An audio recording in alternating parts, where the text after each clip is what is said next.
የቤት ግንባታ ከመጀመሩ በፊት መጨረሻው ምን ይሆን? በበጀቱ ሲበቃኝ ይሆን የሚል ስጋት ገብቶታል? ወይንስ ግንባታው ከተጀመረ በኋላ ከኮንትራክተሩ ጋር ይህ አልተሰራም የዚህ ዋጋ ጨምሯል በሚል አለመግባባት ውስጥ መግባት ያሰጋዎታል? እውን የታቀደ ወይም በቢል ኦፍ ኳንቲቲ የተዘጋጀ የግንባታ ሂደት የተደራጀና ሙሉ በሙሉ ከብክነት የጸዳ ነው ብለው ያስባሉ? ያለ ቢል ኦፍ ኳንቲቲ ወይም የሥራ ዝርዝር ግንባታ ሲጀመር ከፍተኛ የቁሳቁስ ብክነትና ኪሳራ እንደሚያስከትል ስንቶቻችን እናውቃለን? የሥራ ዝርዝር ወይም ቢል ኦፍ ኳንቲቲ መኖር በባለቤቱ በመሐንዲሱና በኮንትራክተሩ መካከል ያለውን ግልጽነትና የጋራ መግባባት መልካም እንደሚያደርገው እስካሁን በፊት ያውቁ ይሆን? ለቤት ሰሪዎች ግንባታ ከመጀመሩ በፊት አጠቃላይ ወጪውን በትክክል ማወቅ የሚያስችሉት እንዴት ነው? ለጨረታስ የትኛውን ኮንትራክተር መምረጥ እንዳለበት ግራ ገብቶታል? ለኮንትራክተሮች ትክክለኛ የጨረታ ዋጋ ለማውጣትና የሥራ ክፍያውን ያለምንም መጉላላት ለመጠየቅ ቢል ኦፍ ኳንቲቲ ምን ጥቅም አለው? ለአማካሪ መሐንዲስና ለባለሙያዎች የፕሮጀክቱን ጥራትና ወጪ በአግባቡ ለመቆጣጠር ቢል ኦፍ ኳንቲቲ እንዴት አይነተኛ መሳሪያ ሊሆን ይችላል? ሰላም ጤና ይስጥልን።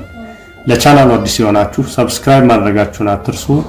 የዛሬው ቪዲዮአችን እነዚህንና ሌሎች የሥራ ዝርዝር ወይም ቢል ኦፍ ኳንቲቲ ጥቅሞች በዝርዝር የምናይበት ቪዲዮ ነው። የቤትዎን ግንባታ በሰላም በቁጠባና በጥራት ለማጠናቀቅ ይህንን ቪዲዮ እስከ መጨረሻው እየተከታተላችሁ አብራችሁ እንድትቆዩ የአክብሮት ግብዣችን ነው። ተከታተሉን።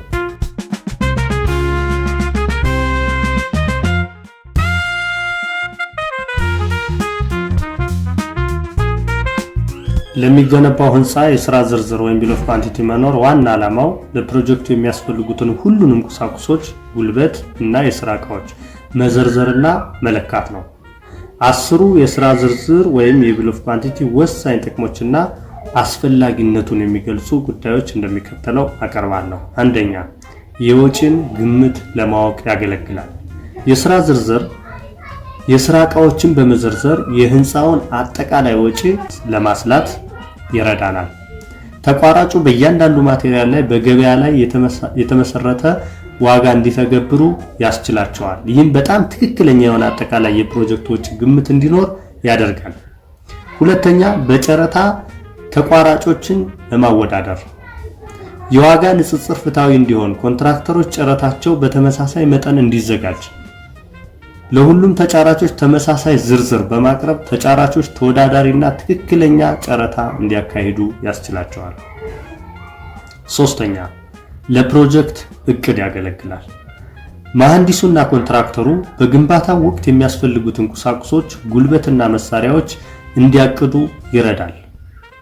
ለእያንዳንዱ ማቴሪያል አስቀድሞ ከተቀመጠው በጀት ጋር በማነጻጸር የዋጋ ጭማሪን ይከላከላል። አራተኛ፣ የወጪ ቁጥጥር ለማድረግ በግንባታ ወቅት የሥራ ዝርዝር ወጪዎችን ለመቆጣጠርና የፕሮጀክቱን በጀት ለመቆጣጠር ያግዘናል።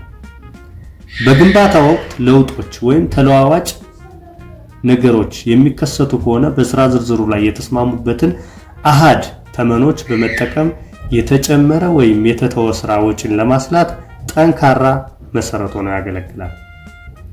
አምስተኛ፣ ለኮንትራክተሮች ክፍያ ለመፈጸም ክፍያዎች የሚከናወኑት በሥራ ዝርዝር ውስጥ በተዘረዘሩት የተጠናቀቁ የሥራ መጠኖች ላይ በመመስረት ነው። ለጊዜያዊ ክፍያዎች የተጠናቀቁ ሥራዎችን በትክክል ለመገምገም ያስችላል። ይህም ኮንትራክተሩ የሚከፍለው ለተሰራው ሥራ ብቻ መሆኑን ያረጋግጣል ማለት ነው። ስድስተኛ፣ አለመግባባቶችን ለማስወገድ መጠኖች በግልጽ የተገለጹ በመሆናቸው በቤቱ ባለቤትና በኮንትራክተሩ መካከል አለመግባባቶችን ይቀንስልናል ማለት ነው።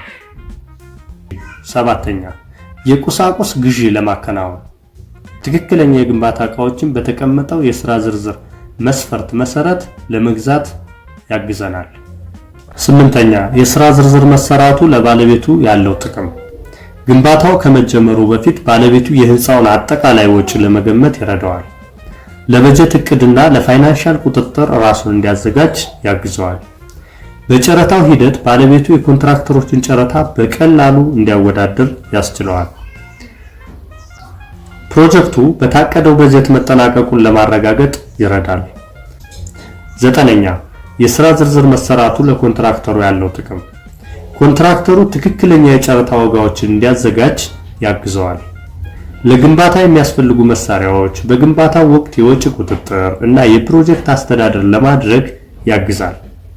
የተጠናቀቀ ስራን ለመለካት እና ክፍያዎችን ለመጠየቅ እንደ መሰረት ሆኖ ያገለግላል ማለት ነው ቢል ኦፍ ኳንቲ።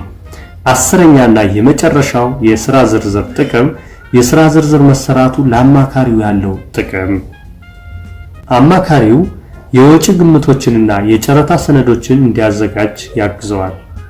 የኮንትራክተሮችን ጨረታ በፍትሃዊነት ለመገምገም ይረዳዋል። የግንባታ ቁጥጥርን ለመቆጣጠርና የተሰሩ ስራዎችን ለመለካት ጥቅም ላይ ይውላል። በመጨረሻም ፕሮጀክቱ ዲዛይኑንና ዝርዝር መግለጫዎችን መከታተሉን ለማረጋገጥ ያግዛል ማለት ነው። ክቡራን ተከታታዮቻችን የዛሬው ቪዲዮ ይህንን ይመስል ነበረ። ላይክ፣ ሼር፣ ሰብስክራይብ እያደረጋችሁ ለጓደኞቻችሁ እንዲደርስ አድርጉ። ይህንን ቪዲዮ መልካም ጊዜ እንመኝላችኋለን። ቀጣይ ቪዲዮ እስከምንገናኝ መልካም ጊዜ ለሁላችሁ።